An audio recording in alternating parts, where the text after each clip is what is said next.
Reading is one of the habits that changed my life in so many aspects and allows me to learn from someone's decade of experience in just few hundred pages. The more that you read, the more things you will know. The more that you learn, the more places you'll go. I don't think I need to convince you how powerful reading it is. Everyone knows reading is good, but to most people, including myself a long time ago, reading is like a task, an assignment, a mission, and is not quite enjoyable. So in this video, I really want to share some of the lessons I've learned along the way to become a better reader and how can actually make reading an enjoyable experience that you can consistently do in your life. The first thing is, forget about reading more books. In the past, I tried to set reading goals on how many books I should read a week, a month, a year. I always wondered why some people can read so fast, read a lot. I know some people can read like 100 books a year, and that is so difficult for me. But now I found these book reading challenges, completing how many books a year, a very silly thing, and I don't recommend you to do this unless you really need it as your motivation. The biggest reason is, in reading, there is nothing to compete because everyone starts with a different level. So reading is completely personal, and it's very nonsense to set an unrealistic goal. It works for others doesn't mean it works for you, and it's actually hurting you more than doing good. Just because you read 100 books, many books, doesn't necessarily mean you're a better thinker. And what I found whenever I force myself to read faster just for the sake of finishing the pages, I'm not actually enjoying it and not focusing because all I want is to finish all the pages as quickly as possible. And it's also hard for me to retain the information and got the time to think and absorb the knowledge from the book. Reading is a lifelong habit, just like exercising, having a healthy lifestyle, and it shouldn't be viewed as a task or chore. So to become a better reader, I found forgetting this idea around how many books I need to finish is the most important thing, but rather how I can make it as my daily habit. A fun fact to share with you is I used to carry a book with me as I was commuting, having lunch when I was still working full-time in the corporate world, so I can always get something to read and make the best use of my time. So think about how you can incorporate reading in your day-to-day and make it a habit. So nowadays, I don't count how many books I read, but rather how I put more efforts to keep the consistency. Because then you're not feeling the pressure, you're not competing, you are not having a sense of deadline. You read books just because you really want to learn and think and to grow yourself. So it's the same as the deep work concept. I don't need to read long hours, finishing a lot of books, but I am having deep reading and quality reading time, so I can immerse myself completely into the text and maximize comprehension.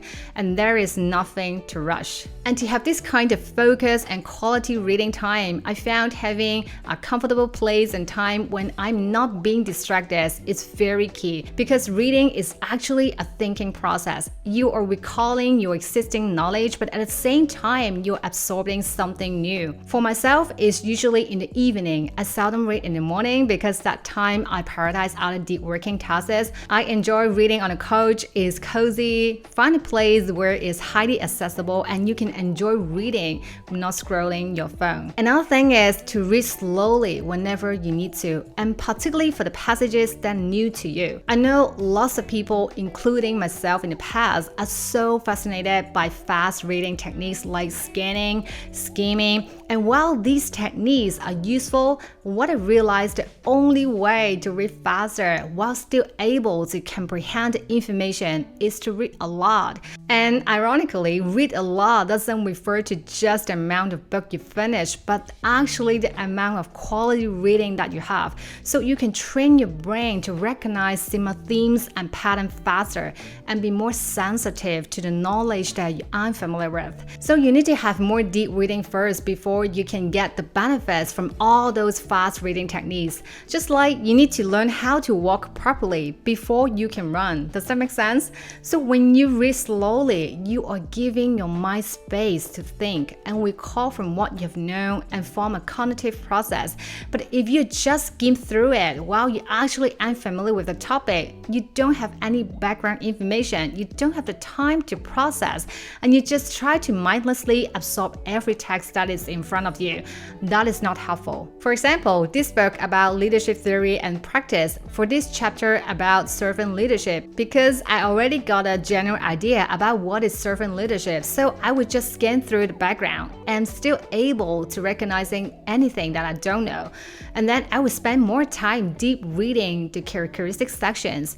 Another tip is always ask some question as you read or after finish it to inspire your thinking. What is the main idea or themes of this chapter? Are you able to summarize the key takeaways in just a few key points? And do you recognize anything that you did not know before? How does it relate to what you've known or past experience? How could you apply to your real life and would have done something in a different way, whether it's decision making, applying techniques, or just a mindset change? I also love highlighting some key points on the book or sometimes using different color sticky tapes to bookmark some of the pages that I found inspiring where I can revisit again in the future. Occasionally, I also take some notes on my journal. I'm a notebook freak, but nowadays I rather just bookmark the pages and to revisit them. So I found this is more effective. But if you think writing comprehensive notes can help you to reinforce your memory, then definitely do it. Another tip is to pick anything that you like, any topic that interests you, because again, reading should be enjoyable and you're more likely to commit to reading when it is a fun activity to you. Read what you love until you love to read. And I found reading is just like a reflection of your own journey as well. Different life stages of you have different interests and also require different knowledge upgrade, getting new perspective. So it's totally fine to pick anything that you like because most of the time this is what you exactly need for that stage of you. Like in my case, I used to read lots of fiction books or novels when I was a teenager, like Harry Potter, Jin Young's novel series. But then I started to love reading more business books, leadership books as I start my profession. So an even better way is to first reflect where you are at your journey right now. What is missing in your current stage? Is it getting stuck at work or relationship? Is it learning a new skills or knowledge? So you can have a more clear directions and go to find the books that can guide or inspire you. Personally, I use Notion to build my book list. In the past, I used the Notepad on my iPhone, but I just found Notion is more convenient and allows me to add columns like the book category. And this book list is really for me to bookmark all the books I wish to read. So make sure I always have book ideas ready whenever I finish a book and ready to move on. There are places and tools I definitely recommend to get inspiration to build your book list. The first one is your local library. Personally, I love going to library. It's just like treasure hunting, and every time I found a bunch of books that I'm interested in, most libraries also have their recommended book list to get inspiration. Even if you don't have any ideas, just search for anything or pick any book that seems interesting to you. Look through the abstract and chapters and see if you want to give it a try. Another place is the local bookstore. I love going to the bookstore to be inspired by any new books, popular books, even second-hand books. Like this one, Good to Great. I actually got it from a thrift store. Lots of time, you will find some hidden gems. Also, going to book community sites like Goodreads or Amazon Marketplace for recommended books, user reviews is also another good way to start if you don't have any ideas. Cautions though, a book with lots of good reviews isn't always a book that really suits you. So be more open to explore different places where you can access different books and start building your book list. Another tool that I use is Shortform, where I found very impressive that actually become their affiliate partner.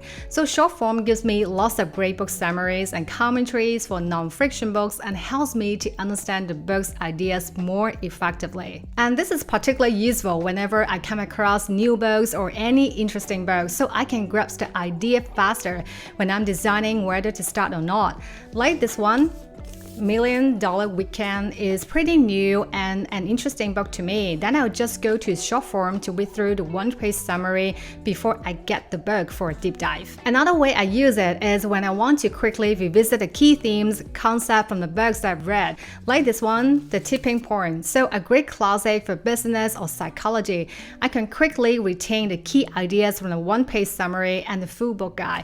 And what I really like is that it's not only give you detailed book summaries, summaries, but also adds commentary, examples, potential bias or limitations, and additional context related to the book ideas, making it more than just book summaries. There are different book categories: business, entrepreneurship, self-improvement. These are all my favorite.